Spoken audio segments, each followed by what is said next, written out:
part two of the 2026 Miami Hurricanes opponent preview series. I will preview the Florida A&M Rattlers, our opponent at Hard Rock Stadium on Thursday night, September 10th at 8 p.m. on ACC Network. It is the home opener.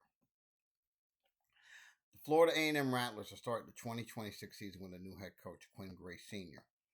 They aim to improve from their 5-7 record in 2025. However, the team is facing a postseason ban and practice limitations imposed by the NCAA due to academic issues, meaning they will be ineligible for both the SWAC Championship and the Celebration Bowl in Atlanta.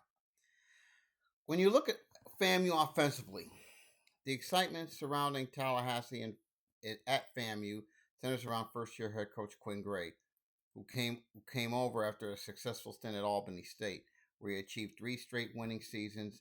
And he also recruited several transfers from Albany State to join him in Tallahassee, one being quarterback Isaiah Knowles. That marks a return for Gray, who was a quarterback at FAMU before he joined a solid career in the NFL. In addition to Knowles, they brought in 2 other prospects at quarterback, Alabama State transfer James Hayes from the portal and Jalen Johnson from Thomas County Central High School.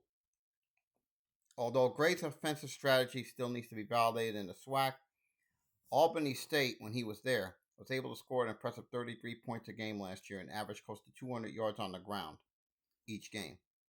You combine that with approximately 200 passing yards per game, and Gray's offensive credentials become increasingly compelling. Let's look at the defensive side of the ball now. Last year, FAMU's defense was a significant liability. In fact, Gray and his Albany State team nearly defeated FAMU at Bragg when Albany State played there last year. The Golden Rams scored 25 points against FAMU. The same issue arose when they faced the top teams in the SWAC. Jackson State, Alabama State, Bethune-Cookman, and Mississippi Valley State all scored at least 35 points against the Rattlers. Having Ryan Lewis Sr. as the defensive coordinator helps resolve those issues, or at least they hopes to beginning to address them this season. Now, Lewis comes from Alabama State, where his defenses were among the most impressive in the SWAC. The signs clearly show that the Canes are set to start 2-0 without any difficulties. Stanford and FAMU are not likely to hinder Miami's quest to return to the title game. So next week, and we'll talk about it in part 3, the stakes will rise when ACC starts against Wake on a Friday night on the road. We'll talk about that in part 3 of the series.